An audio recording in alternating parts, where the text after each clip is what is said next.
കൃഷ്ണ. എല്ലാവർക്കും മാധവത്തിലേക്ക് സ്വാഗതം. ഇത് ധനുമാസമാണ്. ധനുമാസത്തിലെ തിരുവാതിര, ധനുമാസത്തിലെ തിരുവാതിര നാള് മലയാളികളെ സംബന്ധിച്ചിടത്തോളം വലിയ വിശേഷപ്പെട്ട ഒരു ദിവസമാണ്. കേരളത്തിലെ ഹിന്ദുമത വിശ്വാസികളായ സ്ത്രീകൾ ആണ്ടുതോറും കൊണ്ടാടി വരുന്ന ഒരു ആഘോഷമാണ് തിരുവാതിര. അതിനാൽ ഇത് മലയാളി മംഗമാരുടെ മഹോത്സവം എന്നുകൂടി അറിയപ്പെടുന്നു. മഹേശ്വരനാണ് തിരുവാതിര നക്ഷത്രത്തിൻ്റെ അധിഷ്ഠാന ദേവത. ഇത്തവണ 2026 ജാനുവരി മാസം 3-ാം തീയതിയാണ് ധനുമാസത്തിലെ തിരുവാതിര. 27 നക്ഷത്രങ്ങളിൽ ഒന്നായ തിരുവാതിര മഹേശ്വരൻ്റെ തിരുനാളാണ്. ധനുമാസത്തിലെ തിരുവാതിരയ്ക്കാണ് പ്രാധാന്യം. ജന്മദിനമാണ് അന്ന്. ശക്തി ശിവനോട് ചേരുന്നു എന്നാണ് വിശ്വാസം. തിരുവാതിര ഒരു ആഘോഷം എന്നതിലുപരി സ്ത്രീകളെ സംബന്ധിച്ച് ഒരു വ്രതം കൂടിയാണ്. തിരുവാതിര നക്ഷത്ര ദിവസം ശ്രീ പാർവതി ഭർത്താവിൻ്റെ ദീർഘായുസ്സിനു വേണ്ടി വ്രതം അനുഷ്ഠിച്ചു വരുന്നു എന്നാണ് വിശ്വാസം.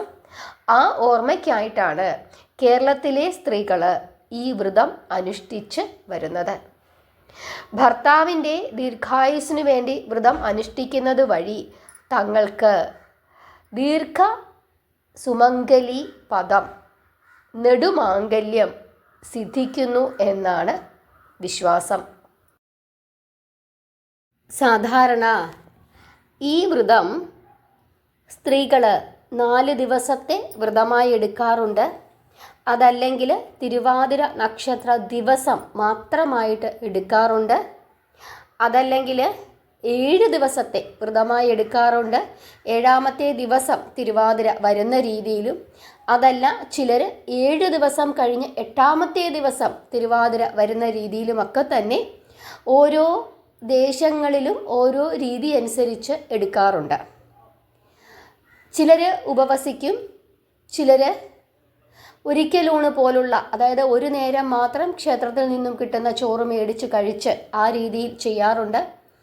ചിലർ പൂർണ്ണമായ അരിഭക്ഷണം ഒഴിവാക്കിയിട്ട് ഗോതമ്പ് മാത്രം കഴിച്ച് ഇരിക്കുന്ന ആളുകളുണ്ട്. ചിലർ പഴവർഗ്ഗങ്ങൾ മാത്രം കഴിച്ച് ഇരിക്കുന്നുണ്ട്. ചിലർ കിഴങ്ങ് വർഗ്ഗങ്ങൾ മാത്രം കഴിച്ച് ഇരിക്കുന്നുണ്ട്. ഓരോ സ്ഥലങ്ങളിലും ഓരോ രീതിയിലാണ് ഈ തിരുവാതിര വ്രതം എടുക്കുന്നത്. അതുകൊണ്ട് ഇതാണ് ശരി, ഇതാണ് തെറ്റ് എന്ന് നമുക്ക് പറയാൻ സാധിക്കുകയില്ല. സമർപ്പണം അത് നമ്മൾ എങ്ങനെയാണോ ഭഗവാനോട് ചെയ്യുന്നത്, എങ്ങനെയാണോ നമ്മൾ പ്രാർത്ഥിക്കുന്നത്, എങ്ങനെയാണോ നമ്മൾ ഭഗവാനെ സ്നേഹിക്കുന്നത്, എങ്ങനെയാണോ നമ്മൾ നാമം ജപിക്കുന്നത്, ഇതിനൊക്കെയാണ് കൂടുതൽ പ്രാധാന്യം കൊടുക്കുന്നത്. അതുകൊണ്ട് ഇന്ന രീതിയിൽ എടുക്കണം എന്ന് ഞാൻ കൃത്യമായി പറയുന്നില്ല. കാരണം ഓരോ സ്ഥലങ്ങളിലും ഈ ആചാരത്തിന് വ്യത്യാസമുണ്ട്. കാരണം പ്രധാനമായും ഈ ഒരു തിരുവാതിര വ്രതം എന്ന് പറയുന്നത് കേരളീയരുടെ മാത്രം ഉത്സവമാണ്. അതുകൊണ്ട് തന്നെ ഓരോ സ്ഥലങ്ങളിലും ഓരോ വിഭാഗങ്ങളിലുമൊക്കെ തന്നെ പല രീതിയിൽ വ്യത്യാസപ്പെട്ട് ഈ ഒരു വ്രതം എടുക്കുന്നതായിട്ട് നമുക്ക് കാണാനായിട്ട് സാധിക്കും. നിങ്ങൾ ചെയ്യേണ്ടുന്ന ഒരു കാര്യം നിങ്ങളുടെ സ്ഥലത്തെ രീതി അനുസരിച്ചിട്ട് ചെയ്യുക എന്നുള്ളതാണ്. തിരുവാതിരയുമായി ബന്ധപ്പെട്ട് പ്രസിദ്ധമായ ഒരു കഥയുണ്ട്. സതീദേവിയുടെ പിതാവായ ദക്ഷ പ്രജാപതി തൻ്റെ മരുമകനായ ശിവനോടുള്ള വൈരാഗ്യത്തിൽ ഒരിക്കൽ ഒരു യാഗം നടത്തുകയുണ്ടായി. ആ യാഗത്തിൽ സകല ലോകവാസികളെയും, ദേവന്മാരെയും അസുരന്മാരെയും ഗന്ധർവന്മാരെയും എല്ലാവരെയും ക്ഷണിച്ചിരുന്നു. എന്നാൽ തൻ്റെ മകളെയും ഭർത്താവിനെയും മാത്രം ക്ഷണിക്കുവാൻ ദക്ഷൻ കൂട്ടാക്കിയില്ല. സതീദേവിയാകട്ടെ അച്ഛൻ നടത്തുന്ന യാഗത്തിൽ ക്ഷണിച്ചില്ലെങ്കിൽ കൂടി ഒരു മകൾക്ക് പോകാൻ കടമയുണ്ട്, അതിനുള്ള അവകാശമുണ്ട് എന്ന് പറയുകയും തന്നെ പോകാൻ അനുവദിക്കണമെന്ന് മഹേശ്വരനോട് അപേക്ഷിക്കുകയും ചെയ്തു. പക്ഷേ മഹാദേവന് അതത്ര താല്പര്യമുണ്ടായിരുന്നില്ല. എങ്കിലും ദേവിയുടെ സമ്മർദ്ദം സഹിക്കവയ്യാതെ ശിവന് സമ്മതം നൽകേണ്ടി വന്നു. അങ്ങനെ ക്ഷണിക്കപ്പെടാതെ എത്തിയ സതീദേവിയെ ദക്ഷൻ തിരിഞ്ഞു നോക്കിയില്ല എന്ന് മാത്രമല്ല, ആ യാഗത്തിൽ വെച്ച് ആക്ഷേപിക്കുകയും കൂടി ചെയ്തു. ദുഃഖിതയായ സതീദേവി തൻ്റെ സ്വശരീരം സ്വയം സൃഷ്ടിച്ച അഗ്നിയിൽ ദേവി ദഹിപ്പിച്ചു കളഞ്ഞു. സതീദേവിയുടെ വിയോഗ വാർത്ത അറിഞ്ഞ് കോപിഷ്ഠനായ മഹേശ്വരൻ തൻ്റെ ജടയൂരി നിലത്തടിക്കുന്നു. അതിൽ നിന്ന് വീരഭദ്രനും ഭദ്രകാളിയും ഉണ്ടാകുന്നു. മഹേശ്വരന്റെ നിർദ്ദേശപ്രകാരം അവര് ദക്ഷയാഗം മുടക്കുകയും ദക്ഷനെ വധിക്കുകയും ചെയ്യുന്നു. സതിയുടെ വിയോഗത്താൽ ദുഃഖിതനായ മഹേശ്വരൻ ഹിമാലയത്തിൽ പോയി തപസ്സനുഷ്ഠിക്കുവാൻ തുടങ്ങി. ഈ സമയത്ത് പരാക്രമശാലിയായ താരകാസുരന്റെ ആക്രമണം മൂലം ദേവന്മാർ വളരെയധികം കഷ്ടത അനുഭവിച്ച് കഴിഞ്ഞു വരികയായിരുന്നു. 7 നാൾ പ്രായമുള്ള ഒരു ശിശുവിൽ നിന്ന് മാത്രമേ താരകാസുരന് മരണമുണ്ടാവുകയുള്ളൂ. അതും ശിവചൈതന്യത്തിൽ നിന്നും ജനിക്കുന്ന ശിശു ആകണം. അങ്ങനെ ഒരു കുട്ടിയിൽ നിന്ന് മാത്രമേ തങ്ങൾക്ക് രക്ഷയുള്ളൂ എന്ന് ദേവന്മാർ മനസ്സിലാക്കുന്നു. ശിവനാണെങ്കിൽ ഉഗ്രമായ തപസ്സിലാണ്. ദേവന്മാർ വിഷമിച്ചു. സതീദേവി ഹിമവാന്റെ മകളായി പിറന്ന് മഹേശ്വരനെ പൂജിച്ച് വരികയാണെന്നും മഹേശ്വരൻ പ്രസാദിച്ചാൽ മാത്രമേ കാര്യങ്ങളെല്ലാം ഭംഗിയായി നടക്കുകയുള്ളൂ എന്നും മനസ്സിലാക്കിയ ദേവന്മാർ കാമദേവനെ സമീപിക്കുകയും മഹേശ്വരന് പാർവതീദേവിയിൽ അനുരാഗമുണ്ടാക്കി തീർക്കണമെന്ന് അപേക്ഷിക്കുകയും ചെയ്യുന്നു. മഹേശ്വരന്റെ തപസ്സിന് ഭംഗം വരുത്തിയാൽ ഉണ്ടാകാവുന്ന ആപത്തോർത്ത് കാമദേവൻ അതിൽ നിന്നും പിന്തിരിഞ്ഞു. പക്ഷേ ദേവന്മാരുടെ നിർബന്ധം സഹിക്കവയ്യാതായപ്പോൾ കാമദേവൻ അതിന് തയ്യാറാകുന്നു. കാമദേവൻ കൈലാസത്തിൽ എത്തിച്ചേരുന്നു.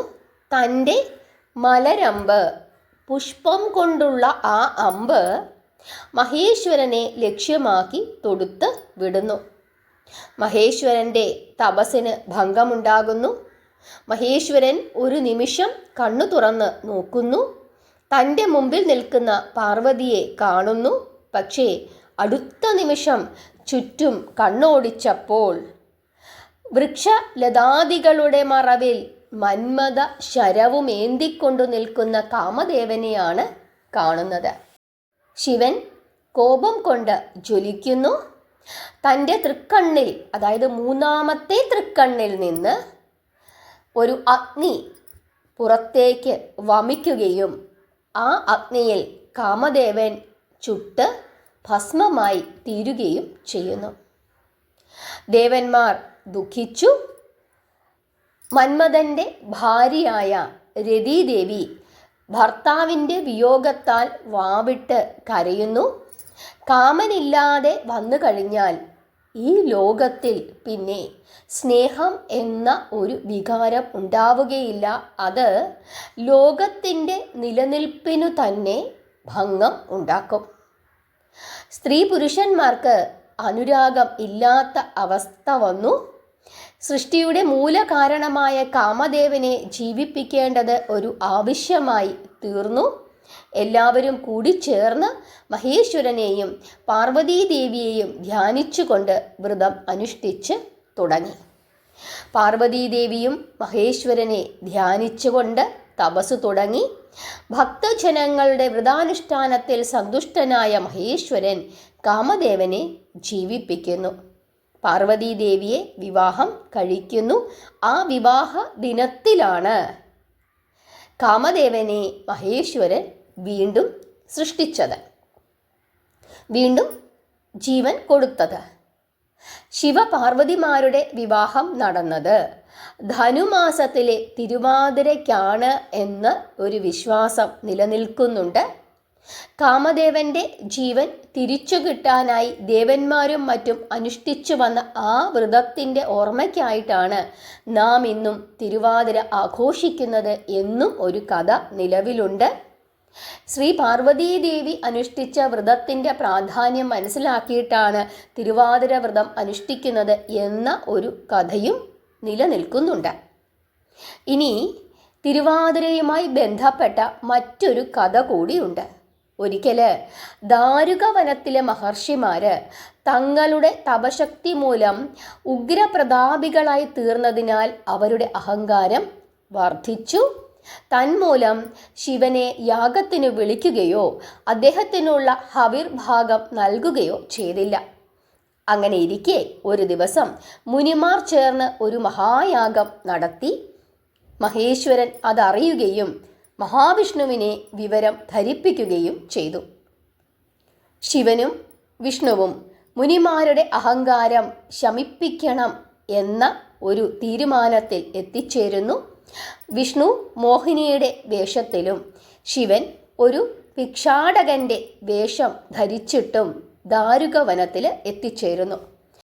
അവർ രണ്ടുപേരും കൂടി ആ യാഗശാലയിലേക്ക് കടക്കുന്നു. അതിസുന്ദരിയായ മോഹിനിയെ കണ്ടതും മഹർഷിമാര് മോഹിനിയുടെ സൗന്ദര്യത്തിൽ മതിമറന്നു പോവുകയും മോഹിനിയെ തന്നെ നോക്കിക്കൊണ്ട് നിൽക്കുകയും ചെയ്യുന്നു. എന്നാൽ ആ മുനിമാരുടെ പത്നിമാർ ആ ഭിക്ഷാടകനായി വന്ന മഹേശ്വരൻ്റെ സൗന്ദര്യത്തിൽ ആകൃഷ്ടരാവുകയും അയാളുടെ പിറകെ കൂടി നടക്കുകയും ചെയ്തു. അതായത് മഹേശ്വരൻ്റെ പുറകെ കൂടുന്നു ഈ മഹർഷിമാരുടെ പത്നിമാർ. അങ്ങനെ യാഗം മുടങ്ങുന്നു. ഉടൻ തന്നെ മോഹിനിയും ഭിക്ഷാടകനും അവിടം വിട്ട് പോകുന്നു. അതായത് അവിടെ അങ്ങ് അലങ്കോലമാകുന്നു. ആ യാഗകർമാദികളെല്ലാം മറന്നിട്ട് ഈ രണ്ടു കൂട്ടരും അവരവർക്ക് താല്പര്യമുള്ള ആളുകളുടെ പുറകെ കൂടുകയും അങ്ങനെ യാഗം മുടങ്ങുകയും ചെയ്യുന്നു. യാഗം മുടങ്ങി എന്ന് കണ്ട ഉടൻ തന്നെ മഹേശ്വരനും മഹാവിഷ്ണുവും അവിടെ നിന്ന് അപ്രത്യക്ഷരാകുന്നു. അപ്പോഴാണ് മഹർഷിമാർക്ക് തങ്ങൾക്കു പറ്റിയ അബദ്ധം മനസ്സിലായത്. അവർ ഉടനെ തന്നെ തങ്ങളുടെ ദിവ്യമായ ശക്തി കൊണ്ട് ഒരു പുലിയെയും പാമ്പിനെയും സൃഷ്ടിക്കുന്നു. ഈ പുലിയെയും പാമ്പിനെയും അവർ സൃഷ്ടിച്ചത് മഹേശ്വരനെയും മഹാവിഷ്ണുവിനെയും വധിക്കുന്നതിനായിട്ടാണ്. ഈ സമയം കൊണ്ട് മഹാവിഷ്ണു വൈകുണ്ഠത്തിൽ എത്തിക്കഴിഞ്ഞിരുന്നു. ഭിക്ഷാടകൻ സ്വന്തം രൂപം ധരിച്ച് പുലിയെ വലിച്ചു കീറുകയും ചെയ്തു. അതായത് ഭിക്ഷാടകനായ മഹേശ്വരൻ ആ പുലിയെ വലിച്ചു കീറി. അതിൻ്റെ തോലെടുത്തു ചുറ്റി പാമ്പിനെ തൻ്റെ കഴുത്തിൽ അണിയുകയും ചെയ്തു. സമയം ഏറെ കഴിഞ്ഞിട്ടും തങ്ങൾ സൃഷ്ടിച്ചയച്ച പാമ്പും പുലിയും മടങ്ങി വരാത്തതിനാൽ മുനിമാർ വീണ്ടും ഒരു ഭൂതത്തെ സൃഷ്ടിക്കുകയും അവരെ വധിക്കുവാനായി അയക്കുകയും ചെയ്തു. ശിവൻ ആ ഭൂതത്തെ തൻ്റെ പാദപീഠമാക്കിക്കൊണ്ട് നൃത്തം ചെയ്യുവാൻ തുടങ്ങി. ഭൂതം മടങ്ങി വരാതായപ്പോൾ മുനിമാർ അവനെ അന്വേഷിച്ച് പുറപ്പെട്ടു. അപ്പോൾ അവർ കണ്ടത് പുലിത്തോലുമുടുത്തു നിൽക്കുന്ന മഹേശ്വരനെ, പാമ്പിനെ കണ്ഠാഭരണമാക്കി ഭൂതത്തിൻ്റെ പുറത്തുനിന്ന് നൃത്തം ചെയ്യുന്ന പരമേശ്വരനെയാണ് അവർക്ക് കാണാനായിട്ട് സാധിച്ചത്. അന്നും ഒരു തിരുവാതിര നക്ഷത്ര ദിവസമായിരുന്നു. മുനിമാർ ദർശിച്ച ആ ആർദ്ര ദർശനം ഒരു പുണ്യദിനമായി മാറുകയും ചെയ്തു. ഇങ്ങനെ ഒരു കഥ കൂടി ശിവപുരാണത്തിൽ പറയുന്നുണ്ട്. എന്തുതന്നെയായാലും തിരുവാതിര നക്ഷത്ര ദിവസം, ധനുമാസത്തിലെ തിരുവാതിര നക്ഷത്ര ദിവസം ശിവഭക്തരെ സംബന്ധിച്ചിടത്തോളം ഒരു പുണ്യ ദിവസമാണ്. കേരളത്തിലെ സ്ത്രീകൾ ഈ ദിവസം വ്രതമനുഷ്ഠിച്ച് മഹേശ്വരനെ പ്രാർത്ഥിച്ച് പോരുന്നു. തിരുവാതിര ദിവസം, അതായത് ഇത്തവണ ജാനുവരി മാസം 3-ാം തീയതിയാണ്. ആ 3-ാം തീയതി ദിവസം രാത്രി മുഴുവനും ഉറങ്ങാതെ ഇരുന്ന് പ്രാർത്ഥിക്കുന്ന ഒരു ശീലം നമുക്കെല്ലാവർക്കുമുണ്ട്. ഒരു പുതിയ നോട്ട് ബുക്ക് മേടിക്കുക. എന്നിട്ട് 1, 2, 3 എന്ന് 108 തവണ നമ്പർ ഇടുക. അങ്ങനെ 108 കഴിയുമ്പോൾ വീണ്ടും 1, 2, 3 എന്ന് നമ്പർ ഇട്ട് വെക്കുക. അങ്ങനെ എത്ര തവണ നമ്പർ ഇട്ട് വെക്കാൻ സാധിക്കുമോ അത്രയും തവണ നമ്പർ ഇട്ട് വെക്കുക. എന്നിട്ട് ഓം ഹ്രീം നമഃശിവായ എന്ന് ആദ്യം ഓരോ ഒന്നെന്ന് എഴുതിയെടുത്ത് ഓം ഹ്രീം നമഃശിവായ എന്ന് എഴുതുക. 2 എഴുതിയെടുത്ത് ഓം ഹ്രീം നമഃശിവായ എന്ന് എഴുതുക. അങ്ങനെ 108 തവണ എഴുതുക. വീണ്ടും അല്പസമയം കഴിഞ്ഞിട്ട് വീണ്ടും 108 തവണ അങ്ങനെ എഴുതുക. അങ്ങനെ ആ നോട്ട് ബുക്ക് കംപ്ലീറ്റ് ചെയ്യാൻ പറ്റുന്നുണ്ടെങ്കിൽ വളരെ വളരെ ഉത്തമം. അല്ലെങ്കിൽ ഒരു 108 തവണയെങ്കിലും എഴുതാനായിട്ട് നിങ്ങൾ ഒന്ന് പരിശ്രമിക്കുക. ഏറ്റവും നല്ലതാണ്. എഴുതുമ്പോൾ പറഞ്ഞുകൊണ്ട് എഴുതണം. മഹേശ്വരനെയും ശ്രീ പാർവതിയെയും മനസ്സിൽ ധ്യാനിച്ചുകൊണ്ട് എഴുതാവുന്നതാണ്. പിന്നീട് ഈ നോട്ട് ബുക്ക് എന്തു ചെയ്യണം എന്ന ഒരു ചോദ്യമുണ്ട്. നമുക്ക് സാധാരണ ശ്രീകണ്ഠേശ്വരം ക്ഷേത്രത്തിലൊക്കെ അവിടെ തന്നെ ക്ഷേത്രത്തിൽ തന്നെ നമുക്കത് കൊടുക്കാൻ പറ്റുന്ന ഒരു സാഹചര്യമുണ്ട്. നിങ്ങൾ ഏതെങ്കിലും മഹാക്ഷേത്രങ്ങളിൽ പോകുമ്പോൾ ഇത് ഭഗവാൻ അവിടെ സമർപ്പിക്കാം. ഇവിടെ അങ്ങനെ ഒരു സൗകര്യമുണ്ട്. അവിടെ പേപ്പറും പേനയും നമുക്ക് തരാറുണ്ട് എഴുതാനായിട്ട്. ധാരാളം ഭക്തർ അവിടെ ഇരുന്ന് ഇങ്ങനെ എഴുതിക്കൊണ്ടിരിക്കും രാത്രി മുഴുവനും. വലിയ ഉത്സവമാണ്, വിശേഷമാണ്. തിരുവനന്തപുരം ജില്ലയിലുള്ള എല്ലാവരും തന്നെ ശ്രീകണ്ഠേശ്വരം ക്ഷേത്രത്തിലേക്ക് വരണം തിരുവാതിര ദിവസം. നിങ്ങൾ അത്ഭുതപ്പെട്ടു പോകും. ആദ്യമായിട്ട് വരുന്ന ആളുകളാണെങ്കിൽ എന്തൊരു ഭക്തിയാണ് മനുഷ്യർക്ക്.